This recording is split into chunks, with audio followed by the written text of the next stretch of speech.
안녕하십니까. 보건복지부 현수학 대변인입니다. 지금부터 응급환자 이송체계 혁신 시범사업 브리핑을 시작하겠습니다. 오늘 브리핑은 정은경 보건복지부 장관, 주영구 소방청 119 대응국장이 진행하며 윤남, 윤인지 통역수남의 수어 통역이 진행됩니다. 먼저 정은경 보건복지부 장관이 응급환자 이송체계 혁신 시범사업에 대해 설명하겠습니다. 안녕하십니까. 보건복지부 장관 정은경입니다. 응급환자 이송체계 혁신 시범사업에 대해 말씀드리겠습니다. 응급환자 이송체계 정부는 응급실 미수용 문제 해결을 위해 국무조정실, 보건복지부, 소방청 등 관계기관이 함께 논의해 왔으며 응급환자 이송체계 혁신 시범사업을 추진하기로 하였습니다. 시범사업의 주요 내용을 말씀드리겠습니다.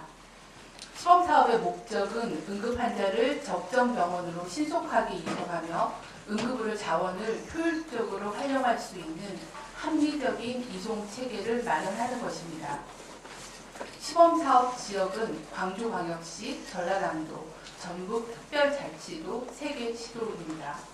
이 지역은 도서 상관 등 응급의료 취약지역이 많은 지역이며 지역 응급의료 협력체계를 기반으로 신속하게 시범사업을 추진할 수 있어 선정하였습니다. 시범사업 기간은 3월부터 5월까지 3개월입니다. 다음으로 시범사업의 기본 방향과 주요 내용입니다. 첫째, 지역별 응급환자 이송 지침을 명확하게 하여 응급의료 현장에서 작동 가능하게 하겠습니다.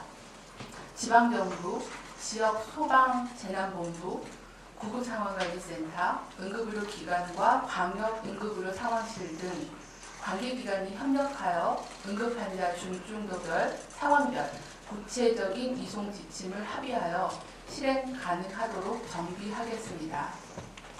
둘째, 중증 응급 환자 중심의 이송 전원 체계를 강화하겠습니다.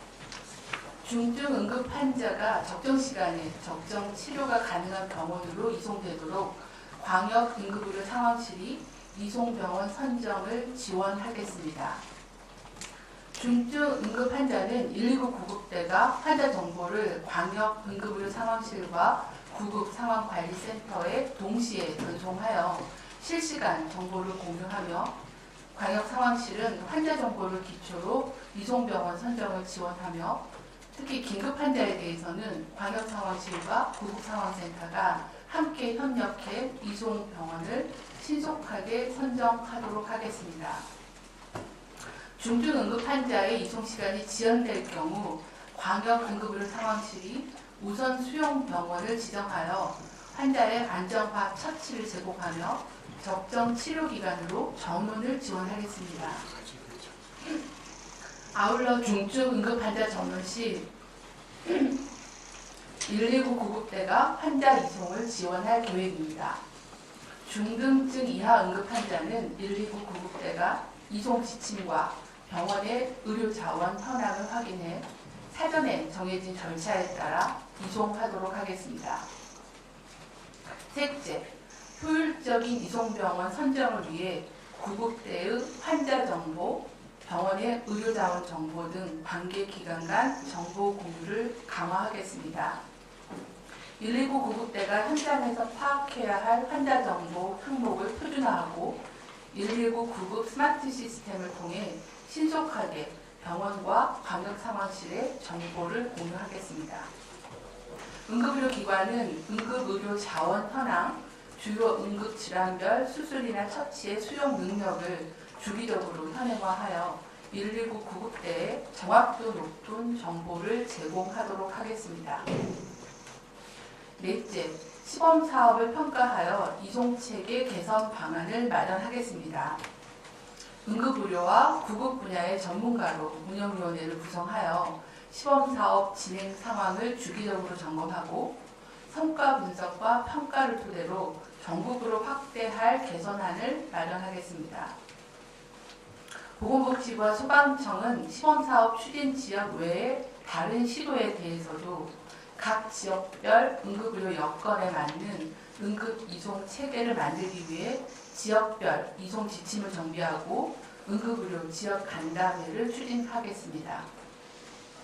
정부는 이번 응급 환자 이송 체계 혁신 시범 사업을 통해 119 구급 대원들은 환자 초기 대응에 집중하고 광역 응급의료 상황실과 구급 상황 관리 센터 중심으로 환자 상태에 맞는 의료기관 선정, 이송이 이루어져 보다 신속하고 효율적으로 응급환자 이송과 치료가 이루어질 수 있도록 하겠습니다. 존경하는 국민 여러분, 정부는 응급실 미수용 문제로 인해 국민 여러분의 우려가 크다는 점을 무겁게 인식하고 있습니다. 이번 시범 사업을 통해 응급환자 이송 체계를 개선하는 한편 응급의료 체계 강화 대책도 추진하겠습니다.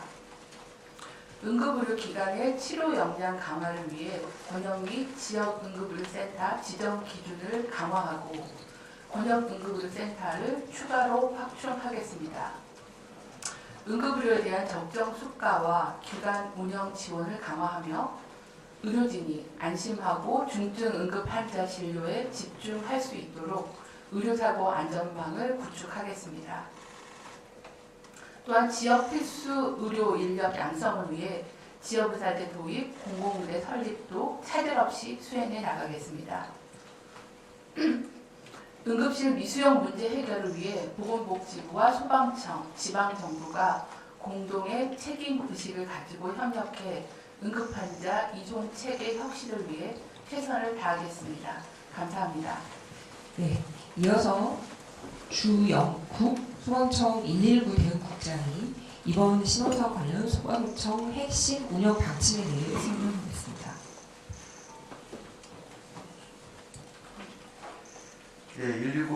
안녕하십니까. 소방청 119 대응국장 주영국입니다.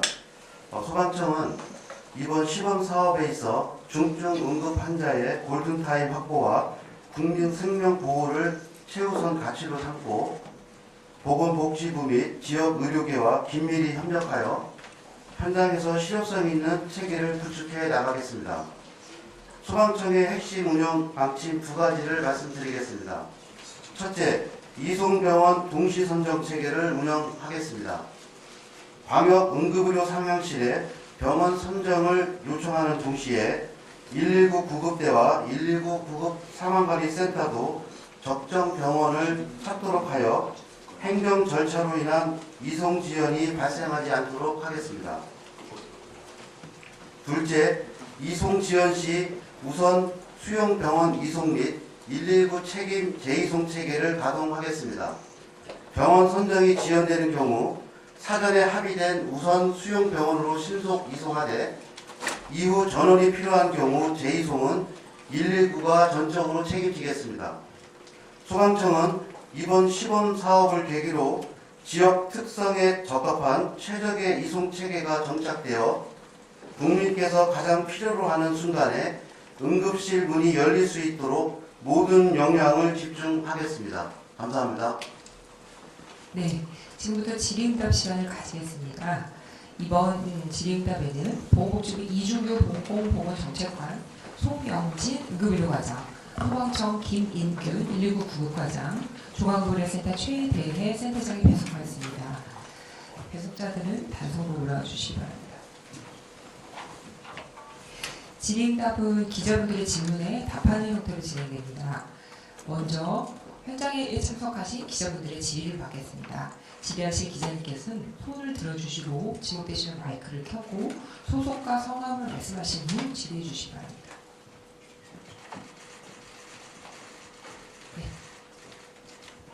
안녕하세요, 장관님. 저 연합뉴스의 성성입니다. 이번 사업으로 응급의료 문제가 해소되지 않을 거라는 건 누구보다 장관님께서 더 잘 아실 것 같은데요. 정부 입장에서는 당장 완전하지 않더라도 어쨌든 방안을 마련하셨어야 할 텐데 이번 시범 사업의 의의를 다시 한번 설명 부탁드립니다.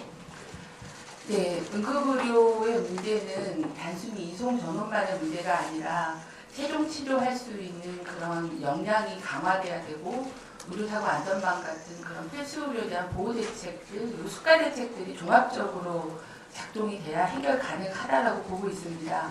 이러한 변화들은 좀 더 시간이 걸리는 문제가 있고요. 당장의 현안은 응급 환자들이 제때 이송병원으로 이송되지 못하는 그런 문제는 좀 단기적으로도 개선이 필요하다라고 판단을 했습니다. 그래서 이번 시범 사업은 소방청과 보건복지부가 그런 병원 전 단계와 병원 단계의 치료를 유기적으로 협력해서 그 중증, 특히 중증 응급 환자에 대한 이송 전후 체계를 강화하는 게 핵심입니다. 시범 사업을 하게 된 배경은 광역응급의료 상황실이 24년에 처음 도입이 됐고 또 두 기관 간의 역할을 어떻게 설정하고 협력 체계를 만드는지 이런 부분들에 대한 검증이 필요하기 때문에 시범 사업을 통해서 그런 문제점들을 좀 도출하고 개선 방안을 만들기 위해서 3개월 정도의 시범 사업을 거쳐서 검증을 하기로 합의를 한 사항입니다.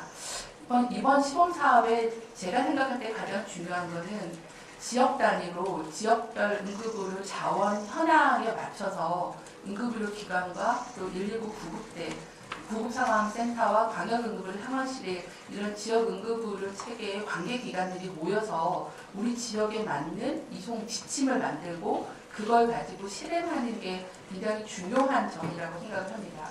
그리고 이제 그런 것들을 좀 더 넓혀서 그 이송 전원을 관리하는 응급의료 광역응급의료 상황실이 그런 것들을 지원하면서 보완해 나가는 체계를 만드는 거기 때문에 제가 생각할 때 제일 중요한 건 지역별로 응급의료 관계자들이 모여서 지역에 맞는 이송 지침을 합의하는 것. 그게 굉장히 중요한 점이라고 생각합니다. 네, 다음 질문 받겠습니다.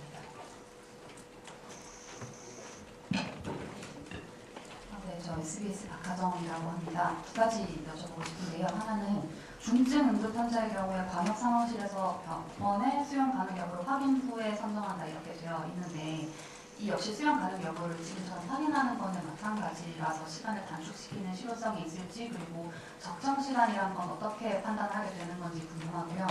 두 번째는 우선 수용 병원 풀이 꾸려져 있기는 한데 이때 상황이 벌어졌을 때 안정화 처치라는 그런 여건도 안 되는 병원에 배정이 되는 경우가 있을 수 있는지 그럼 환자가 그냥 병원에만 가서 방치되는 상황이 벌어지는 건 아닌지 궁금합니다. 저희가 이번 시범 사업의 두 번째 이제 방향이 중증 응급의료 환자에 집중하겠다라는 말씀을 드렸습니다. 그래서 대부분의 지역별 이송 지침에는 심혈관 질환, 뇌혈관 질환, 외상, 분만과 같은 이미 이렇게 정해진 중증 질환에 대해서는 그 지역에서 어느 병원에서 수용 가능한지에 대한 것들을 이미 다 파악하고 있는 상황에서 병원을 선정하게 되는데 저희가 중요한 거는 그 병원에 갔을 때 다른 환자가 이미 처치를 받고 있으면 두 환자가 다 제대로 된 치료를 받을 수 없기 때문에 적절하게 분산을 하는 게 중요하다라고 판단을 합니다. 그런 의미에서는 수용 가능한 부분들을 확인하고 골든타임 안에 적정병원으로 이송하게끔 하는 그런 시스템을 실시간 작동을 시켜보겠다라는 거에 핵심이 있다고 봅니다. 그래서 이거는 이제 수용 여부나 수용 미수용의 문제가 아니라 중증 응급 환자가 골든타임 내에 적정한 병원으로 분산돼서 가장 효율적으로 응급의료 자원이 가동될 수 있게 시스템을 만들겠다라는 거고 그거는 실시간 환경이 여건이 변하기 때문에 굉장히 유기적으로 돌아가야 되는 그런 어려운 숙제라고 저는 생각을 합니다. 그래서 그 부분을 최대한 광역응급의료 상황실과 구급상황관리센터가 협력해서 진행하겠다라는 그런 내용으로 보시면 될 것 같습니다. 그래서 최대한 내부의 세부 매뉴얼에는 어느 병원으로 해보고 몇 번까지 그 수용병원을 확인을 해보고 안 되면 어떻게 하겠다라는 그런 절차들을 좀 가지고 진행을 하고 검증을 하려고 합니다. 두 번째 말씀 주신 거는 제가 메모를 못해서 죄송합니다. 그 우선 수용 병원이 풀이 꾸려진다고 네. 하고 있는데 이제 우선 수용 병원은 주로 이제 그 지리적인 접근성을 볼 수밖에 없을 것 같습니다. 왜 그러냐면 응급처치가 시간 안에 돼야 돼서 그래서 신병지가 의심되는 환자는 바로 가장 가까운 지역 응급의료 기관 또는 지역 응급의료 센터급으로 이송하게 되고요. 신병지는 아니지만 긴급한 저희가 응급 환자에 대한 중증도 분류해서 굉장히 긴급한 환자인 경우에도 그런 응급 처치가 가능한 그런 지역 응급의료 센터 중심 또는 여건이 도저히 안 돼서 지리적으로 그 시간 안에 도달이 어려우면 지역 응급의료 기관이나 이런 부분들까지도 포함해서 우선 수용 병원을 해서 처치를 할 수 있게 그렇게 유기적으로 판단을 할 예정에 있습니다. 네, 다음 질문 받겠습니다. 네, 안녕하세요. 중앙 비나베 기자입니다. 앞에 질문과 조금 이어지는 것 같은데 극단적인 경우긴 하지만 우선 수용 병원이 수용이 불가한 모든 병원들이 수용이 불가한 상황이 되면 어떻게 되는 것인지가 궁금하고요. 우선 수용 병원에 대한 뭔가 인센티브가 있는지 이것도 궁금합니다. 그리고 두 번째로 의료계 일각에서는 사실상 강제적인 이제 병원 지정이라고 지적하는 바가 있는데 이거에 대해서 어떻게 생각하시는지 궁금합니다. 우선 수용 병원이라는 거는 이제 기본적인 응급 처치를 할 수 있는 병원을 그 당시에 지정을 하는 거기 때문에 그런 치료까지는 아니지만 긴급한 환자에 대한 응급 처치를 하고 전원시킬 수 있는 정도까지를 진료하는 병원이라고 하기 때문에 수용이 가능한 그런 걸 고려해서 병원을 지정해서 이송을 하게 될 것 같고요. 우선 수용 병원에 대한 그 위험에 대한 지적을 의료계가 많이 하고 계십니다. 특히 이제 사법 리스크에 대한 부분은 어떻게 할 거냐에 대한 부분도 있고 또